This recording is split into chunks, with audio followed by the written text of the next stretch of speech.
누구나 다 늙고 병들어 생을 마감합니다. 그 변하지 않는 사실 앞에 숙연한 마음이 들기도 조금씩 노쇠해지는 부모님 모습을 보며 자신의 미래를 떠올려 보기도 하는데요. 최근 한국의 고령화 문제가 심각한 가운데 이와 동시에 노인성 질환으로 고통받고 있는 고령층 또 독거노인의 수 역시 증가하고 있습니다.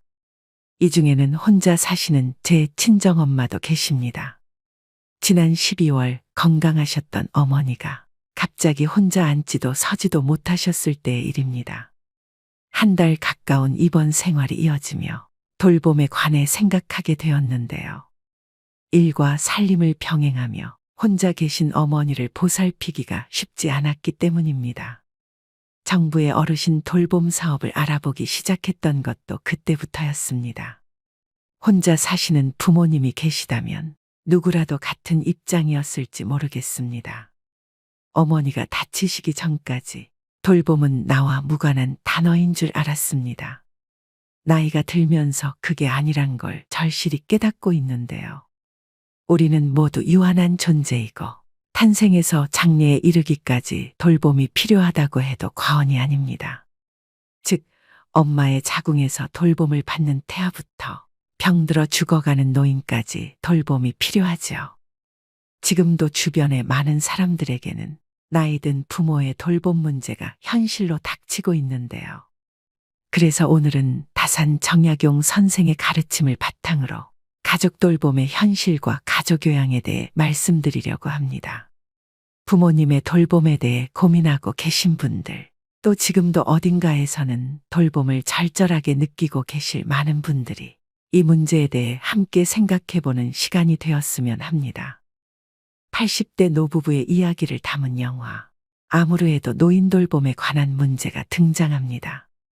평온한 노년을 보내던 어느 날 아침, 부인 안느가 의식을 잃고 병원에 실려가지만 반신불수가 되어 돌아오는데요. 영화는 이 순간부터 늙고 병든 부인을 돌보는 늙은 남편 조르주의 애틋한 돌봄에 집중합니다. 조르주는 병원을 보내지 말아달라는 부인의 부탁을 거절하지 못합니다. 이후 침대에 누워있는 아내의 수족이 되어 간병을 이어갑니다. 하지만 시간이 지나 배변을 가리지 못하자 극진한 보살핌도 한계를 느끼기 시작하는데요. 한 번씩 부모님 댁을 방문한 딸은 늙고 병들어 꼼짝도 못하는 엄마와 병간호에 지쳐가는 아버지를 바라보며 눈물을 흘립니다. 이처럼 경제 여건이 좋지 않은 자녀가 부모의 노년을 돌보지 못하는 것은 프랑스도 다르지 않았습니다. 내 몸이 상하는 건 괜찮아요. 아픈 사람이 불쌍하잖아요. 내 핏줄인데 힘들어도 끝까지 돌봐야죠. 이처럼 질병과 싸우는 고령 환자를 가족이 직접 돌보는 사례가 줄지 않고 있습니다. 환자 가족의 부담을 덜기 위해 국가는 장기요양 서비스 등 대책을 마련했지만 여전히 가족 구성원의 돌봄 의존도가 더 높은 것으로 나타났는데요. 한국보건사회연구원이 조사한 자료에 따르면 노인장기요양보험 제도를 도입한 2008년부터 2020년까지 가족 구성원이 직접 환자를 돌보는 비율이 80%대를 유지하고 있습니다. 2008년 87.8%, 2014년 91.9%, 2020년 87.4%의 환자가 가족 구성원에게 돌봄을 받고 있습니다.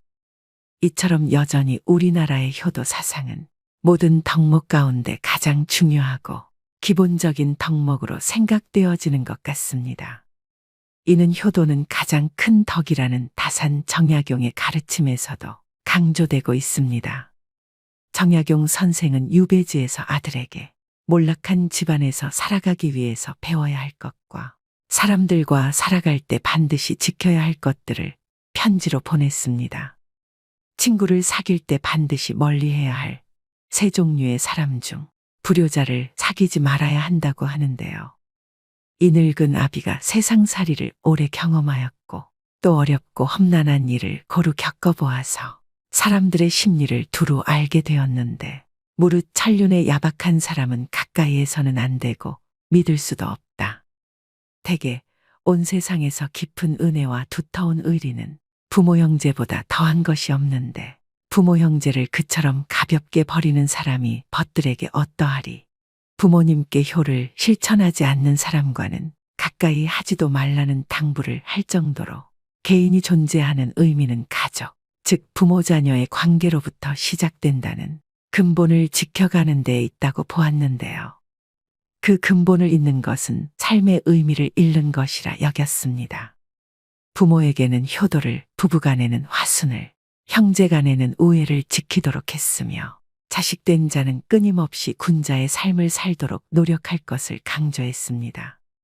부모님은 한 사람의 삶에서 중요한 인물이고 종종 그들의 양육에 책임이 있다. 감사와 존경의 표시로 부모님을 섬기고 돌보는 것은 중요하다. 이처럼 다산 정약용은 가족은 나를 키워주고 내게 뜻을 전해주는 나의 뿌리이며 이는 가족이 서로에게 어떻게 중요한 존재인지를 강조하고 있습니다. 최근 연구에 의하면 청소년이나 부모가 가장 행복할 때는 모두 가정이 화목할 때인 것으로 나타났습니다.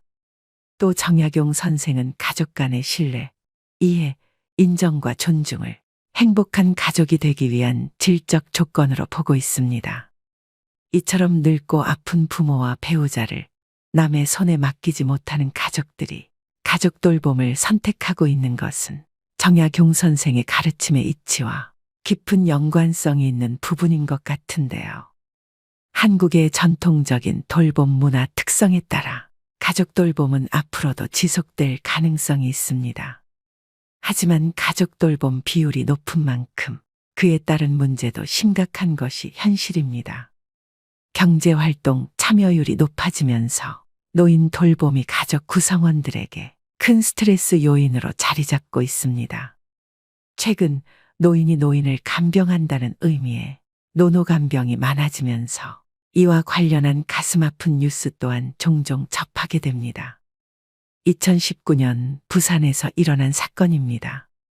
무척 사이가 좋았던 79세 동갑내기 부부였는데 할아버지가 정년 퇴직할 무렵 할머니가 심장 판막증을 앓게 되고 판막 이식 수술 후 할머니의 건강은 급속하게 나빠졌습니다.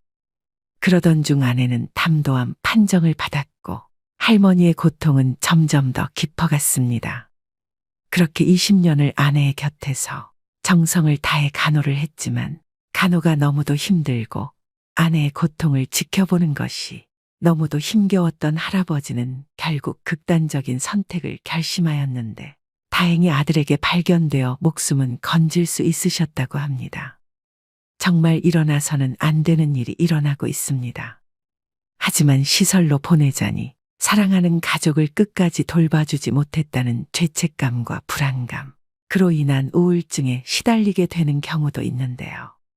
부양할 세대보다 노인 세대가 많아지는 현실 앞에서 노인 돌봄은 더 이상 개인의 문제가 아닙니다. 병든 부모님을 돌본다는 것은 경제적, 물리적 시간과 더불어 정서적 돌봄까지 포함되기에 더 어려울 수 있습니다.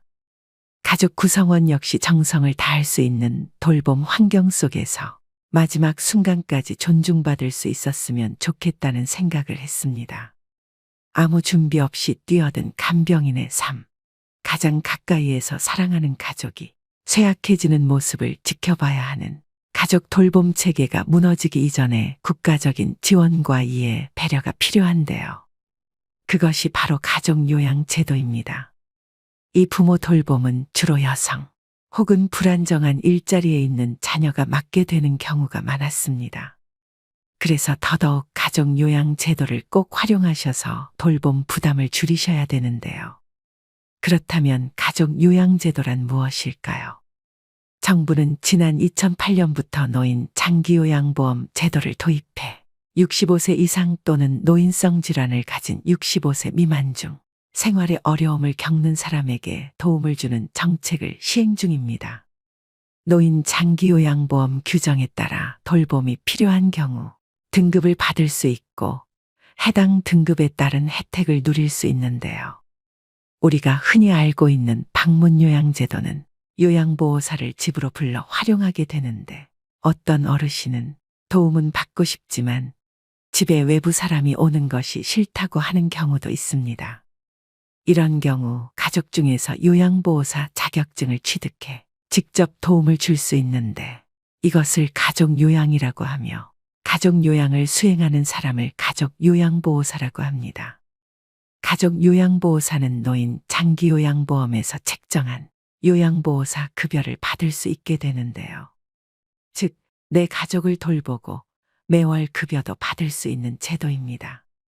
쉽게 말하면 원래 내가 당연히 돌봐야 할 가족을 정부의 지원금을 받으며 간병하는 개념으로 가족 간병의 경우라면 이용하지 않을 이유가 없는 제도이기 때문에 급여를 받으면서 가족을 돌보시기를 권해드립니다. 그럼 가족 요양급여를 받기 위해서는 어떤 조건을 만족해야 될까요? 먼저 도움을 받는 가족이 등급 판정을 받아야 합니다. 장기요양 등급 대상자는 65세 이상 일상생활이 어려운 어르신 또는 65세 미만의 노인성 질환을 앓고 있는 분입니다. 또 대상자의 직계 가족 중 요양보호사 자격증을 갖춘 사람이 아픈 가족을 직접 돌봐야 합니다.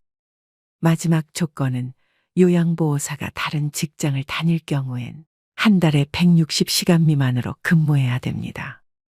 가족요양보호 근무 시간은 크게 두 가지 형태로 나뉘는데요. 첫 번째는 하루에 60분씩 총 20일 근무하는 형태이며 두 번째는 하루에 90분씩 총 31일 근무하는 형태입니다. 비용은 일반적으로 정부 지원금 85%에 본인 부담금 15%이지만 차상위 계층의 경우 본인 부담금이 6%에서 9%, 기초생활수급자는 100% 정부 지원금이 나오게 됩니다. 가족요양급여를 받기 위해서는 먼저 방문요양센터에 등록하여 가족요양보호사로 활동해야 되는데요. 그 후 국민건강보험공단은 방문요양보호센터에 월급을 지급하고 센터에서는 가족요양보호사에게 월급을 지급하게 됩니다. 즉 국가에서 가족요양급여를 주지만 제도적으로 중간자인 방문요양센터가 필요합니다. 중간자 역할을 하는 방문요양센터마다 운영비와 수수료가 다르기 때문에 급여의 차이가 발생하게 됩니다. 즉, 센터의 재량에 따라 시급이 책정되므로 센터별로 차이가 있다는 점을 유념하셔야 됩니다. 그렇기 때문에 방문요양센터를 잘 선정하는 것은 매우 중요한데요. 때문에 방문요양센터를 선정하실 때 반드시 주의해야 하는 사항들이 있습니다. 첫째, 전국 최고 수준의 시급을 지급하는 센터인지를 확인해야 합니다. 둘째, 어르신들께 중요한 정보를 적합하게 제공하고 체계적인 관리가 되고 있는 센터인지 확인해야 합니다. 셋째, 믿고 신뢰할 수 있는 기업인지 확인해야 합니다. 지금부터 집중해 주시길 바랍니다. 이 모든 조건들을 가지고 있고 현재 전국에서 가족요양 최고급여를 지급하고 있는 케어링이라는 센터를 소개해 드리겠습니다. 케어링은 가족요양과 방문요양, 주간보호 등을 제공하는 대한민국 1등 요양서비스 기업으로 현재 1만 명 이상의 보호자와 어르신이 선택한 업체입니다. 현재 장민호와 정동원이 모델로 있는 대형 브랜드이고 2년 연속 소비자 만족지수 1위인 방문요양센터인데요. 또 앞서 말씀드렸듯이 전국에서 가장 높은 시급을 지급하고 있는 기업이자 보건복지부 예비 사회적 기업으로 투명하고 믿을 수 있는 곳입니다. 제일 궁금해하실 케어링의 가족요양급여는 하루 90분 기준 월 최대 116만 원, 60분 기준 월 최대 65만 원을 지급해드리고 있습니다. 현재 케어링에는 1만 명에 이르는 가족요양보호사가 활동하고 있는데요. 제 주변 지인들 중 가족요양을 하고 있는 지인들도 최근 케어링으로 방문요양센터를 대부분 옮겼을 만큼 신뢰할 수 있는 센터라고 자신있게 말씀드릴 수 있습니다. 대부분의 어르신들이 이런 국가적인 제도를 신청하려고 할 때 제일 많이 겪는 어려움은 신청 방법의 복잡함인데요. 노인장기보험제도를 확인하려고 여러 복지기관 홈페이지에 들어가서 직접 확인해 보려 하면 어떻게 신청해야 하는지 막막하기만 하고 어렵게 느끼십니다.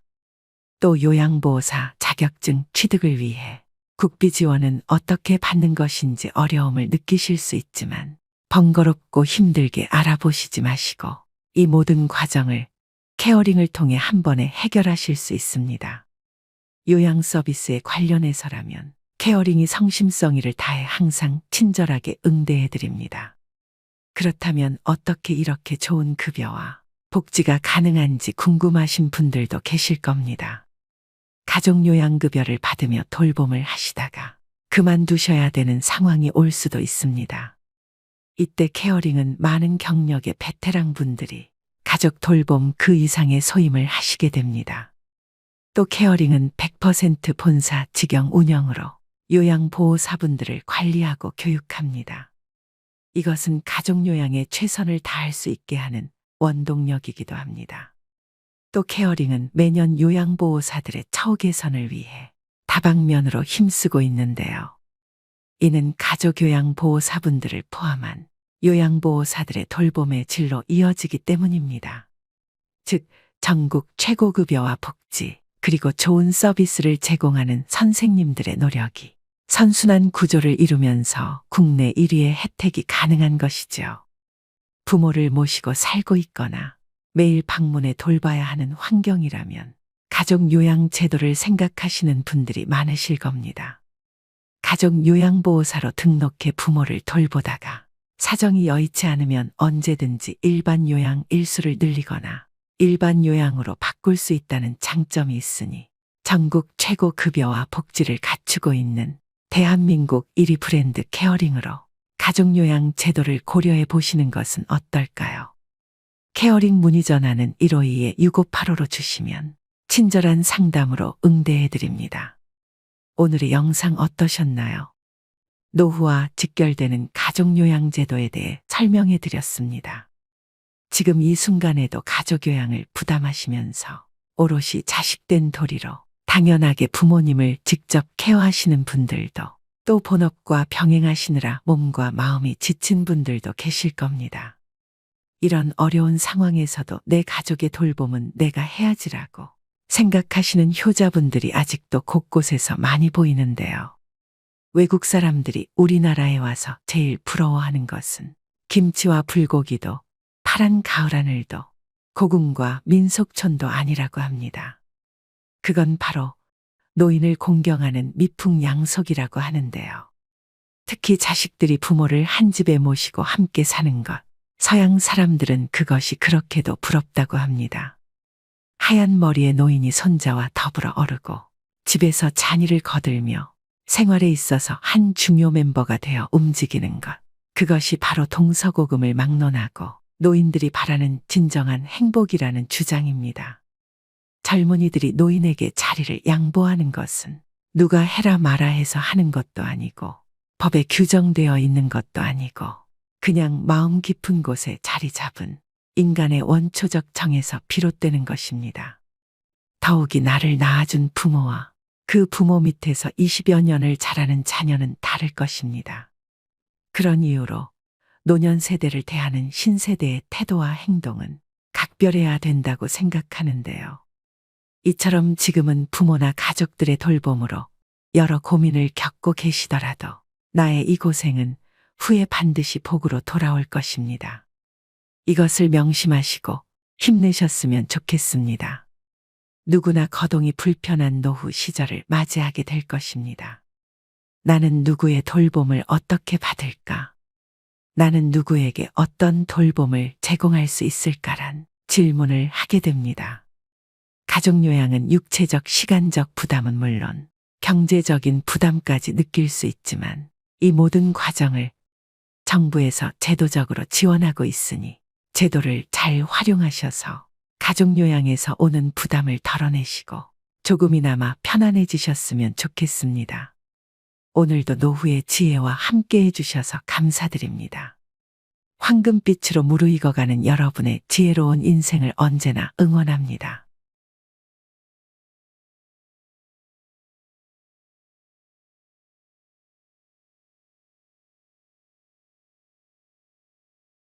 사람의 대운은 10년마다 바뀌게 됩니다. 또 찾아오는 대운의 시기가 저마다 다른데요. 대운이 바뀌기 직전 1년에서 2년 사이, 이 시점에는 하나같이 약속이나 한 것처럼 공통된 현상을 겪게 됩니다.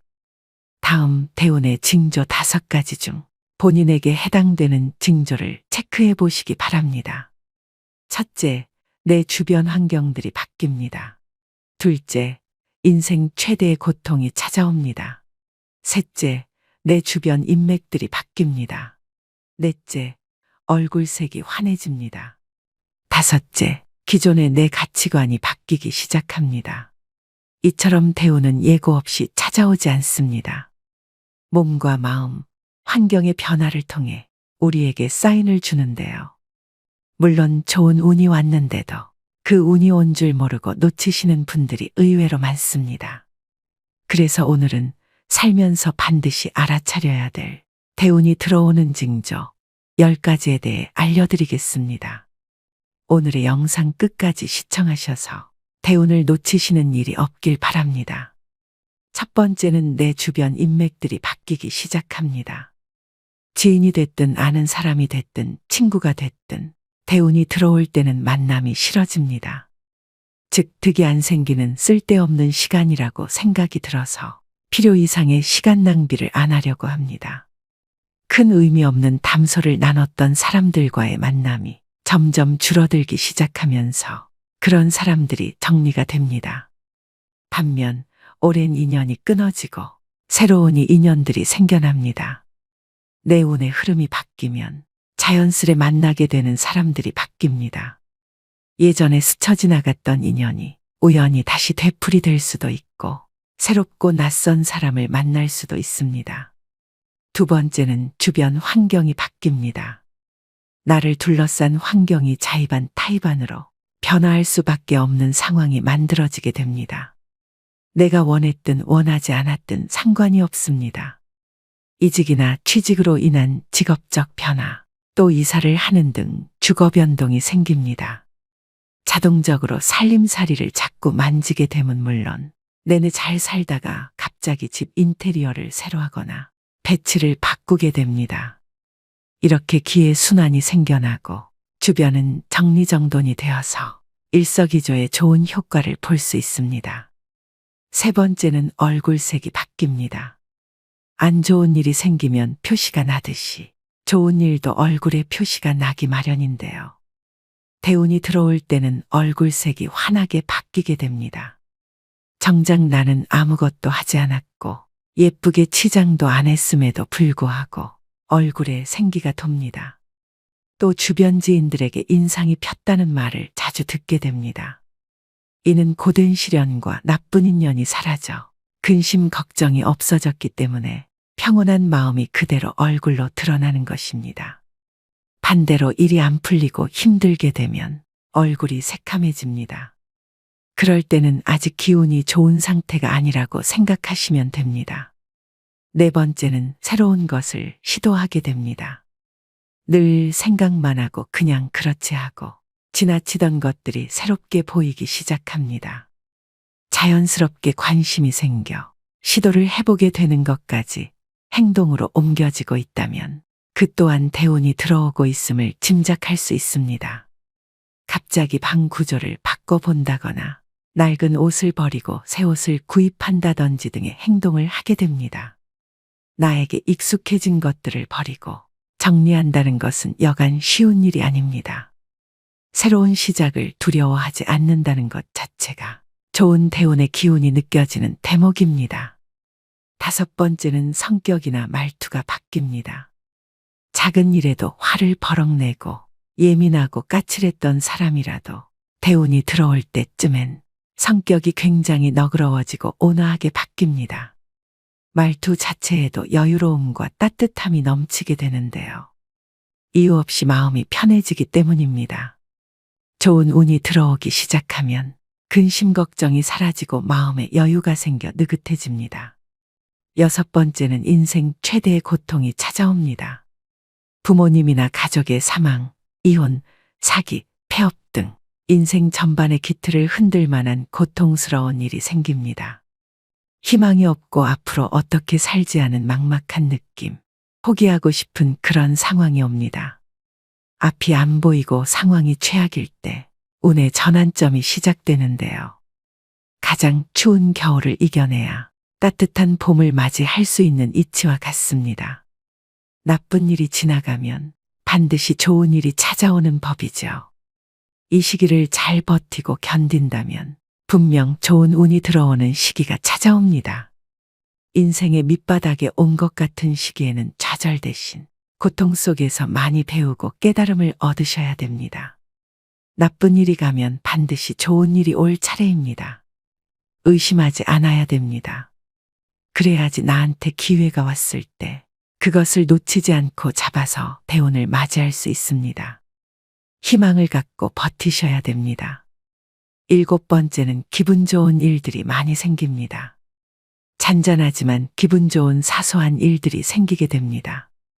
예를 들어 생각지도 못했던 돈을 받을 일이 생기거나 시간적으로도 여유가 생겨 많이 누리지 못했던 여가 생활을 시작할 수도 있게 됩니다. 참 신기한 것은 사람이 마음먹은 만큼 세상을 보는 시각과 시야가 달라진다는 점입니다. 마음의 상태에 따라서 세상이 어둡게 보이기도 하고 밝게 보이기도 하죠.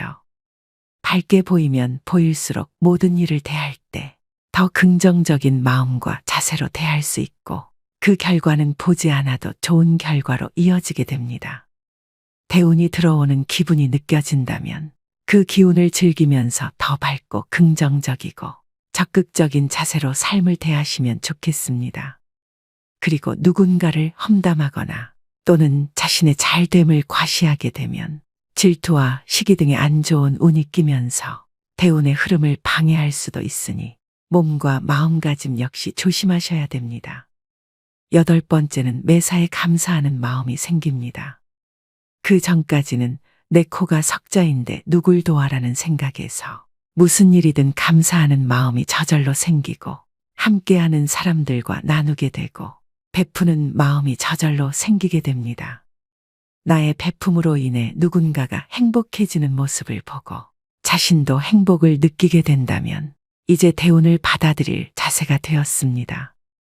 마음속에서 원망과 시기 질투 등이 사라지고 평온을 얻을 때 대운이 오는 징조로 알고 더욱 나를 낮추고 겸손해지셔야 됩니다.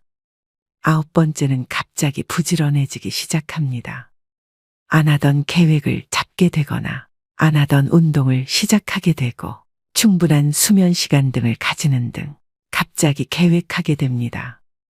부지런해질 수밖에 없는 행동들이 자연스럽게 생기는데요. 나 스스로가 내 행동에 있어서 부지런해진다.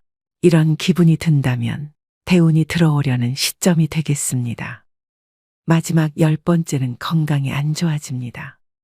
건강이 안 좋아지면서 잔병치레를 하게 됩니다. 살다 보면 갑자기 몸이 아플 때가 있습니다. 그럴 때는 왜 나에게 이런 아픔이 오지라고 의아해하기 쉬운데 생각을 조금 바꿔서 아나에게 좋은 운이 오려고 다시 더 높게 상승하기 위해서 내가 지금 잠시 바닥을 딛고 있는 중이구나라고 생각하시면 됩니다.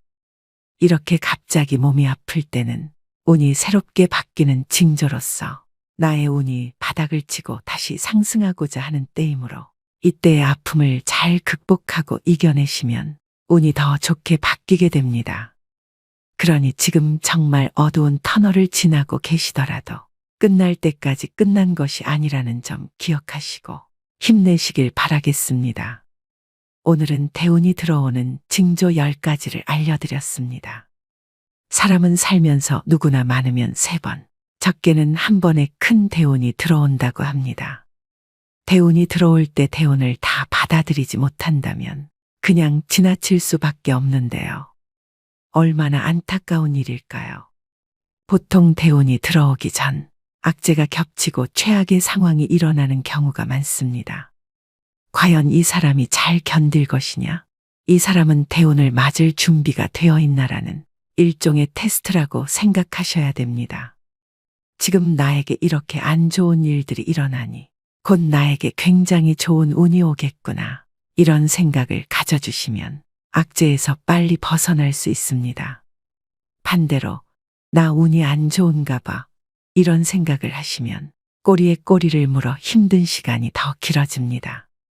물론 각자 사람에 따라서 사주에 따라서 대운이 들어오는 시기는 다 다르지만 대운이 들어올 때 나타나는 위의 10가지 징조는 누구에게나 다 일어나는 현상입니다. 그러니 희망 잃지 마시고 용기 내셔서 모든 분들이 행복하셨으면 좋겠습니다. 이 영상을 보신 분들은 이미 운이 좋으신 분들입니다. 말씀드린 대운 징조 10가지를 숙지하셔서 본인 스스로를 한번 돌이켜 생각해 보셨으면 좋겠습니다. 또 한 가지 더 말씀드리고 싶은 점은 대운을 맞이하고 유지하는 방법입니다. 삶에서 대운을 맞이하고 유지하는 것은 새로운 시작과 지속적인 균형을 이루는 과정입니다. 이를 위해서는 내면의 변화와 지속적인 자기 개발이 필요합니다. 대운을 맞이하기 위해서는 자신의 내면을 깊이 탐색하는 것이 중요합니다. 또 긍정적인 생각과 태도를 갖고 변화를 긍정적으로 받아들이며 새로운 기회를 적극적으로 모색하는 것이 중요합니다. 나이가 들수록 새로운 도전과 경험은 자신을 성장시키고 삶을 풍부하게 합니다. 대인 관계에서도 새로운 시도를 해보며 다양한 관점을 이해하는 것이 좋습니다. 이처럼 대운을 유지하는 것은 긍정적인 마음가짐을 지속적으로 유지하는 것에서 시작합니다.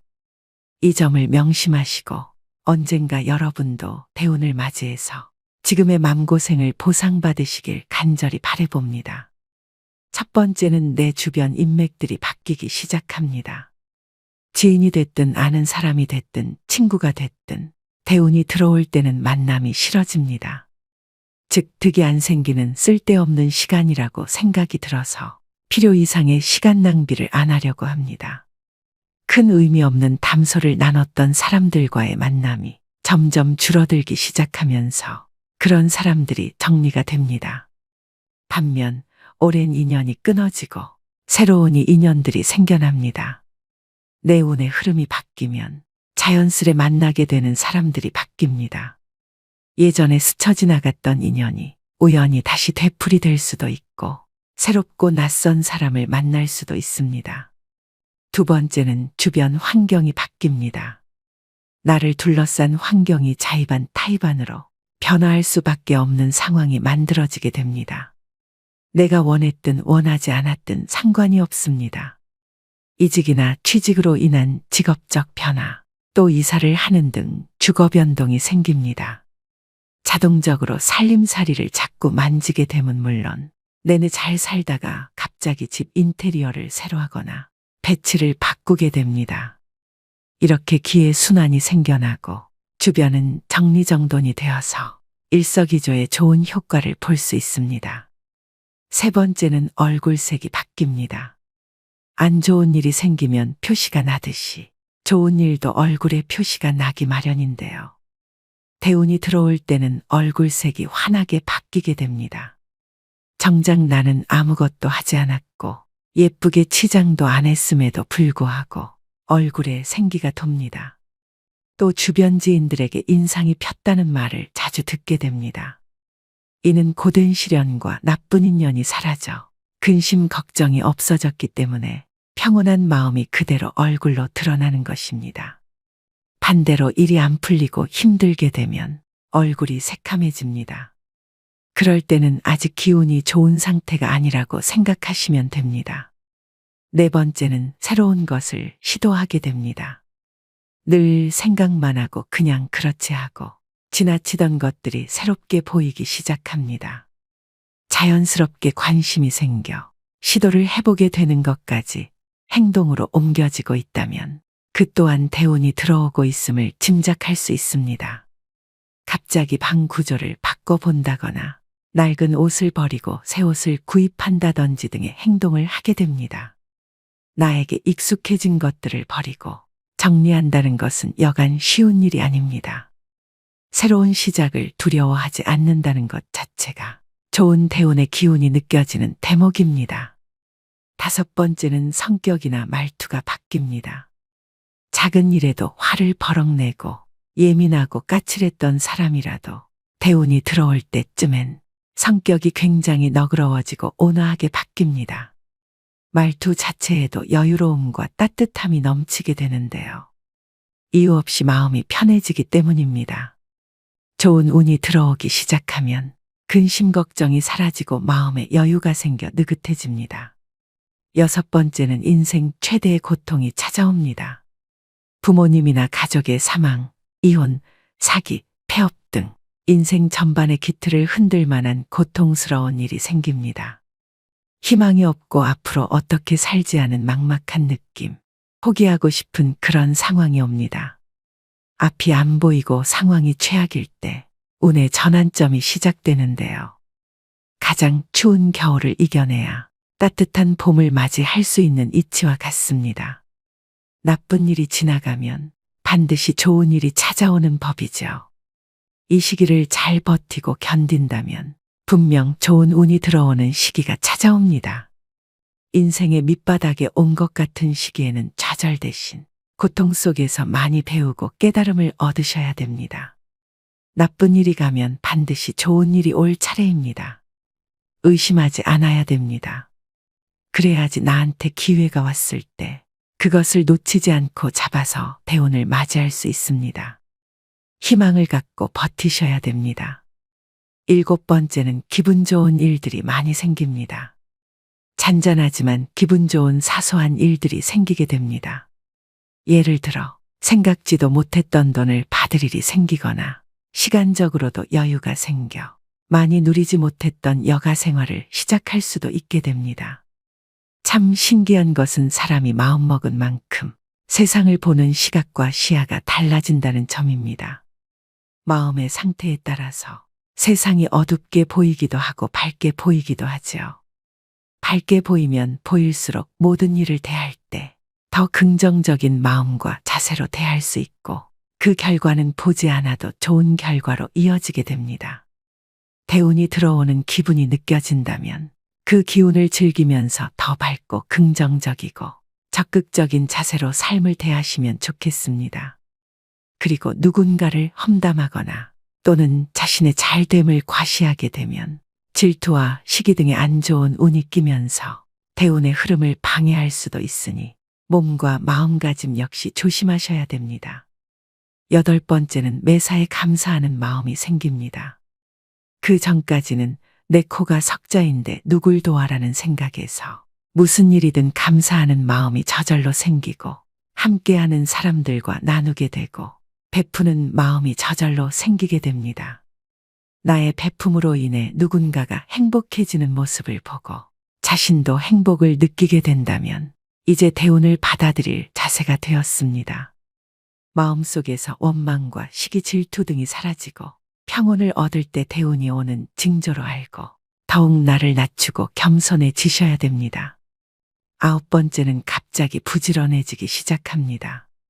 안 하던 계획을 잡게 되거나 안 하던 운동을 시작하게 되고 충분한 수면 시간 등을 가지는 등 갑자기 계획하게 됩니다. 부지런해질 수밖에 없는 행동들이 자연스럽게 생기는데요. 나 스스로가 내 행동에 있어서 부지런해진다. 이런 기분이 든다면 대운이 들어오려는 시점이 되겠습니다. 마지막 10번째는 건강이 안 좋아집니다.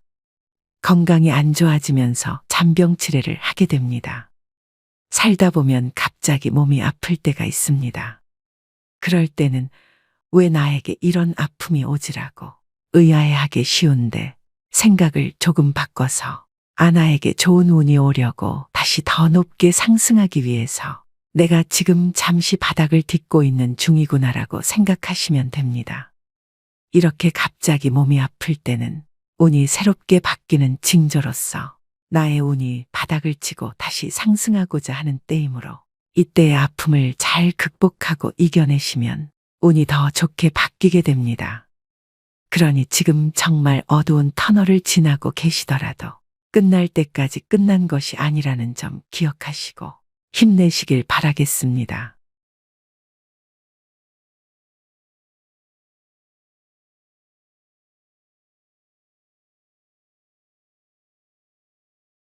시간이 지날수록 계속 만나야 하나를 고민하게 되는 사람이 있습니다. 친구니까 거리만 좀 두면 되지 않을까요? 물론 그런 사람도 있지만 아예 빨리 결단을 내려야 할 사람도 있습니다. 인간은 혼자서는 살아갈 수 없는 존재이지만 나에게 악영향을 미치는 사람과 억지로 관계를 이어나갈 필요는 없습니다. 모든 인연을 감수하려 하면 인생이 남루하고 괴롭습니다. 오랜 친구니까 무조건 참거나 받아들여라. 만난 시간이 중요한 게 아닙니다. 감당하기 어려운 인연은 적절히 손절하는 것이 좋습니다. 나중에 후회해봐야 뒤늦게 발견된 암세포와도 같습니다. 빠르게 잘라내야만 내가 살 수 있습니다. 우리는 인연을 맺음으로써 도움을 받기도 하지만 그에 못지않게 피해도 많이 당하는데 대부분의 피해는 진실 없는 사람에게 진실을 쏟아부은 대가로 받는 벌입니다. 어떤 인연을 만나고 맺느냐에 따라서 내 행복과 불행이 결정됩니다. 여러분 가까이 있는 사람들이 여러분 인생을 만듭니다. 인생을 살아보니 인연은 아름답기도 하고 감사하기도 하고 불편하기도 고통스럽기도 합니다. 나이 들수록 아름답고 감사한 인연들만 안고 가셔야 됩니다. 운명은 타고나는 것이지만 팔자는 만들어가는 것입니다. 맞지 않는 인연의 끈을 놓지 못하고 끝까지 잡고 계시면 자기 팔자 자기가 꼬는 겁니다. 때문에 여러분의 방에 절대 아무나 들여서는 안 됩니다. 오늘 말씀드릴 유형의 사람은 오랜 친구라도 반드시 인연을 끊어야 되는 사람입니다. 그냥 평생 가까이 두지 않는 것이 낫다고까지 말씀드릴 수 있습니다. 영상을 끝까지 시청하셔서 더 이상 인간관계 때문에 나의 귀한 시간과 감정 낭비하지 않으셨으면 합니다. 첫 번째는 얻어먹기만 하는 사람입니다. 살다 보면 남에게 베풀 줄은 전혀 모르고 얻어먹기만 하는 사람들이 있습니다. 이런 사람들은 처음 한두 번은 내가 베풀 수 있어도 계속되면 온갖 정이 떨어지고 결국엔 질려버리고 맙니다. 상대가 좋은 차 탄다고 돈 제일 많이 번다고 이유를 대며 계속 얻어먹습니다. 다른 사람이 잘된 것이 자기 덕분인 양 주인 행세하는 그 거지근성은 어디에서 나온 것인지 참 궁금합니다. 권리도 아닌데 권리인 양 착각하는 사람들은 인격이 미성숙한 사람입니다. 받는 게 당연한 줄로만 알고 나중에 안 주면 오히려 역정을 냅니다. 호의가 계속되면 호구가 된다는 말이 딱 이런 사람들 상대로 맞는 말입니다. 그들을 자세히 살펴보면 평소 자기가 하고 싶은 것들은 모두 누리고 유독 사람을 만날 때만 돈이 없다고 말합니다. 친구의 양보 10,000원 하니 어처구니가 없습니다. 이처럼 당연하게 얻어먹는 사람은 다른 사람이 이룬 성공은 함부로 폄하하면서 자기가 가진 것은 굉장히 귀하게 여기는 이기적인 사람입니다. 이런 친구 중 적지 않은 수는 내가 어려울 때 나 몰라라 할 가능성이 높습니다. 내 어려움을 안타까워하기보다 얻어먹을 대상 하나가 줄었다는 식입니다. 다만 내가 사면 상대도 반드시 사야 한다는 것이 아닙니다. 얻어먹기만 하려는 친구와 형편에 맞게 사려는 친구는 눈에 보입니다. 형편이 안 되는 친구는 돈 걱정 말고 몸만 오라고도 합니다. 그 마음이 와닿기 때문입니다. 얻어먹기만 하는 친구는 작은 이익에 집착하는 옹졸함과 이기적인 면이 관계를 해칩니다. 친구를 이용만 한다는 생각에 만남이 짜증스럽습니다. 이런 친구에게 쓰는 돈은 헛돈 쓰는 것과 같습니다. 차라리 어려운 사람에게 기부하는 것이 100번 낫습니다. 얻어먹기만 하고 베풀 줄 모르는 사람은 평생 가도 그 버릇을 못 고칩니다. 이런 사람을 가까이 하면 내 주머니만 가벼워지고 내게는 득될 것이 하나도 없음을 명심하셔야 됩니다. 두 번째는 부정적인 사람입니다. 만날 때마다 우울한 얘기, 힘든 얘기, 불평불만을 쏟아내는 사람입니다. 매번 들어주다 지쳐 해결 방안을 찾아주면 온갖 핑계를 대며 안 돼, 모태를 시전합니다. 새로운 가능성과 희망에 대해 얘기하는 상황에서도 이건 이래서 못한다. 그건 저래서 안 된다. 안 되는 이유들만 늘어놓습니다. 어떻게든 부정적인 흠만 후벼 파는 사람입니다. 즉, 나를 소모해서 자신을 충전시키는 에너지 뱀파이어 유형입니다. 곁에 두게 되면 제일 위험한 인물이라고도 할 수 있는데요. 부정적인 에너지는 반드시 서로 전염됩니다. 이 과정은 나도 모르게 일어나기 때문에 더더욱 알아차리기 힘듭니다. 이런 사람이 옆에 있으면 될 일도 안 됩니다. 부정적인 사람과 시간을 많이 보내게 되면 현상에 대한 객관화가 잘 안 돼서 바른 방향으로 가기가 어렵습니다. 즉, 호랑이 입에 여러분의 머리를 넣어선 안 된다는 말입니다. 이런 사람들은 주위의 에너지를 뺏고 건설적인 생각을 차단시키는 아주 위험한 존재인데요. 나의 꿈도 내 목표도 모두 차단시킬 사람입니다. 특히 내가 힘들거나 불안정한 상황일 때는 더더욱 영향을 받고 흔들리기 쉽기 때문에 1순위로 멀리해야 될 사람입니다. 말이 씨가 된다는 말 다들 들어보셨을 겁니다. 말에는 생각이 담겨져 있고 생각은 그 무엇보다 크고 강력한 존재이기에 우리는 늘 조심하고 또 조심해야 합니다. 처음엔 무심코 들었던 그 부정적 씨앗이 나중에는 자신을 집어삼킬 수도 있음을 명심하셔야 됩니다. 사람을 곁에 두는 것은 정말 신중히 해야 하는 일인데 부정적인 사람을 곁에 둔다는 것은 내가 하는 모든 일이 잘 안 풀리고 나쁜 상황만을 맞이하고 싶다는 이야기와도 같습니다. 오히려 만나는 모든 사람을 존중하고 배우려는 긍정적인 태도를 가지고 있는 사람과 가까이 해야 됩니다. 단언컨대 부정적인 사람은 여러분의 인생에 단 1%도 도움이 안 됩니다. 과감히 손절하셔야 됩니다. 세 번째는 뒷담화하는 사람입니다. 우리가 인생을 살아가면서 아예 뒷담화를 안 할 수는 없다고 생각합니다. 자신의 속상했던 일이나 감정을 신뢰할 만한 사람에게 털어놓는 것은 감정 정화의 효과가 크다고 생각하는데요. 하지만 지금 말씀드리는 손절해야 될 사람은 틈만 나면 뒷담화를 일삼는 사람입니다. 뒷담화를 주기적으로 하는 사람들은 상대방을 깎아내림으로 자신이 일시적으로 우월해 보이는 느낌을 즐깁니다. 자신의 열등감을 뒷담화로 해소하려는 것이죠. 또 듣는 사람이 공감하지 않을 경우에는 넌 내 편이 아니구나라고 생각하며 그 사람에 대한 험담을 또 다른 누군가에게 하는 패턴을 가지게 됩니다. 나는 아니겠지라고 안일하게 생각하다가 뒤통수를 맞게 됩니다. 상대가 자주 뒷담화를 하는 기색이 보인다면 바로 머릿속에서 경고 신호를 올리셔야 합니다. 특히 이런 사람들의 가장 큰 문제점은 어디서 전해들은 이야기를 부풀려서 사실인 양 여기저기 퍼나르고 남의 치부나 약점까지도 전혀 경각심 없이 나불거릴 수 있다는 점입니다. 어렵게 꺼낸 내 비밀 이야기도 다른 사람들에게 고스란히 전달될 수 있다는 점을 명심하셔야 됩니다. 뒷담화 잘하는 친구가 있는 모임에 가보면 자신들의 이야기는 없고 남의 이야기로 시작해 남의 이야기로 끝이 납니다. 만남을 마치고 돌아가는 길에는 허무함만 들고 때로는 부정적인 감정에 사로잡히기도 하죠. 이처럼 지나치게 남의 이야기를 입에 올리고 상대방의 단점만을 콕콕 집어내 험담을 일삼는 사람은 내 정신 건강에 해롭습니다. 이런 사람은 타인을 볼 때 애초에 좋은 점보다는 나쁜 점부터 먼저 보는 사람이기 때문에 가까이 둬서 좋을 것이 하등 없다는 이야기입니다. 손절은 빠를수록 좋고 다들 아시겠지만 사람은 절대 바뀌지 않습니다. 관계를 개선하려는 노력 자체가 에너지 낭비입니다.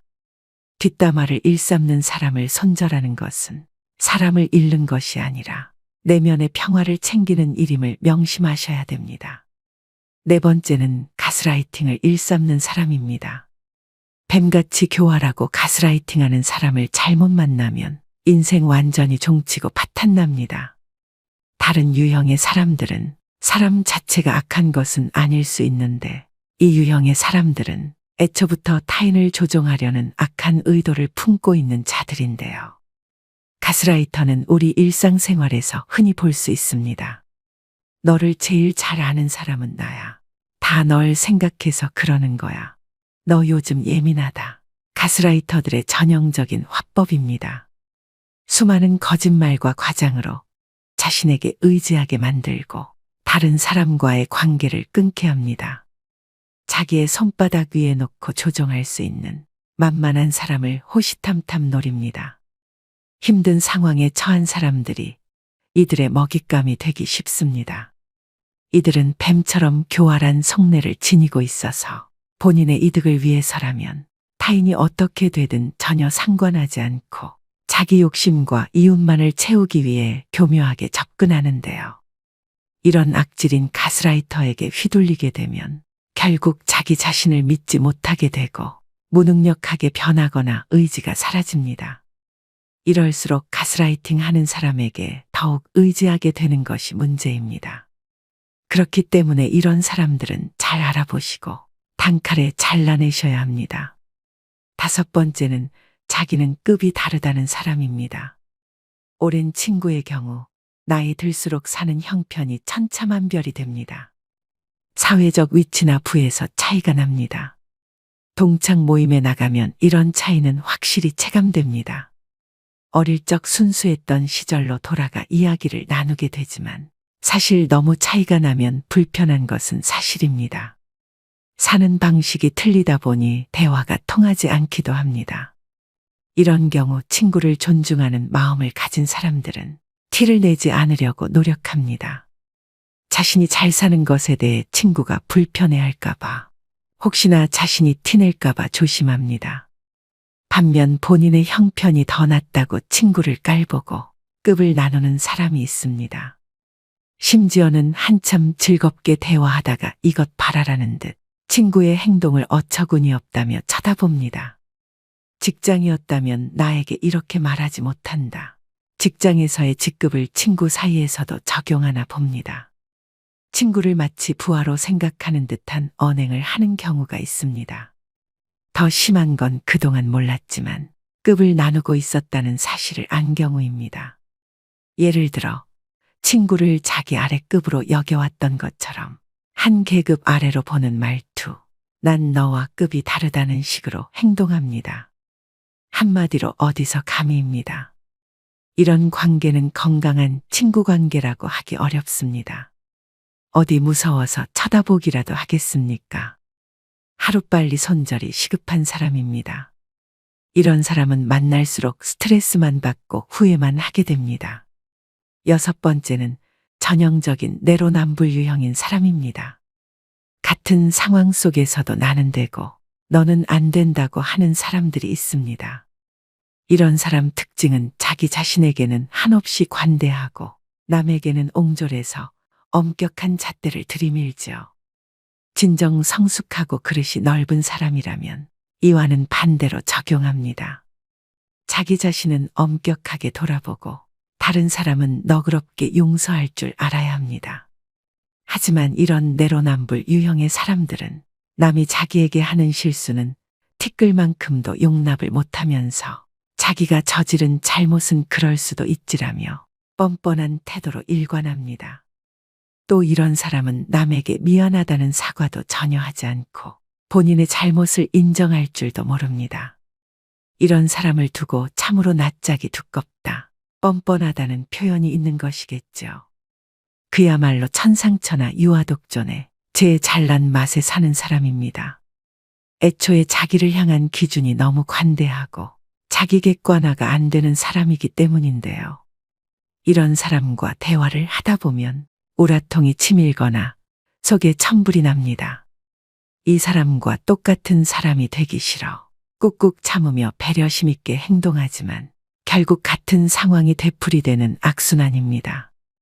이런 사람과 엮이면 매우 피곤하고 아무리 말을 하고 설득을 해도 씨알도 먹히지 않기 때문에 그냥 차라리 조용히 손절을 하고 멀어지는 것이 내 심신안정에 이로운 길입니다. 마지막 7번째는 시간이 아깝게 느껴지는 사람입니다. 의미 있는 만남인지 아는 방법은 무엇일까요? 누군가와 헤어져 집으로 갈 때 발걸음이 가볍고 기분이 좋다면 의미 있는 만남이라고 말합니다. 반대로 울적하고 함께 보낸 시간이 아깝게 느껴진다면 잘못된 만남으로, 이런 만남은 인생을 소모하고 있다는 찝찝함을 남기기 때문에 되도록 피하는 게 좋다고 당부드립니다. 시간을 헛되이 낭비할 바에는 친구를 잃는 쪽을 택하셔야 됩니다. 흘러간 시간은 돌이킬 수 없지만 친구는 새로 사귈 수 있기 때문입니다. 생각보다 인생은 짧습니다. 나이 먹을수록 시간의 의미를 깨닫고 만남을 소중히 여기게 됩니다. 이때 만남은 양이 아니라 질입니다. 사람을 만났는데 느낌이 싸하거나 거북하다면 일단 만남을 중단하는 것이 좋습니다. 이런 사람은 앞으로 위험을 몰고 올지도 모릅니다. 만날수록 내 자존감이 떨어지고 기가 빠진다면 만나지 않는 것이 좋습니다. 느낌은 찜찜한데 억지로 만나고 나면 역시나 기분이 좋지 않은 경우가 많지요. 책 적정한 삶의 저자인 김경일 심리학과 교수가 한 강연에서 제안한 전화번호를 차단하는 방법도 효과적이라고 생각합니다. 찜찜한 사람에게 전화가 오면 조마조마할 때가 있습니다. 전화를 받으면 자기도 모르게 약속을 잡고 약속일이 다가올 때까지 스트레스를 받습니다. 아예 번호를 뜨지 않게 하면 이런 고통에서 벗어날 수 있습니다. 우연히 만나게라도 되면 전화기를 바꾸다가 연락처를 모두 날려버렸다고 하면 됩니다. 이때 절대 구구절절 설명하려 들지 마십시오. 내 마음도 부담스럽고 상대방에게도 들키게 됩니다. 가볍고 간단하게 말하면 됩니다.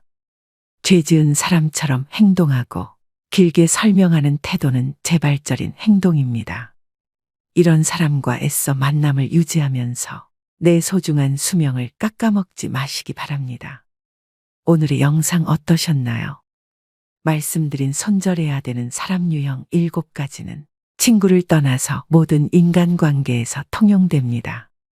어릴 때는 인간관계를 정리하고 손절을 하면 세상 큰일이 나는 줄 알았습니다. 그런데 나이가 들수록 내 곁에 나와 잘 맞고 대화가 잘 되는 사람이 있다는 게 감사하다는 생각이 듭니다. 안 맞는 사람들은 하루라도 빨리 끊어내는 것이 내 인생을 윤택하게 만드는 길임을 깨닫습니다. 상처를 받을 것인지 말 것인지, 또 상처를 키울 것인지 말 것인지도 내가 결정합니다. 그 사람의 행동은 어쩔 수 없지만 반응은 언제나 내 몫입니다.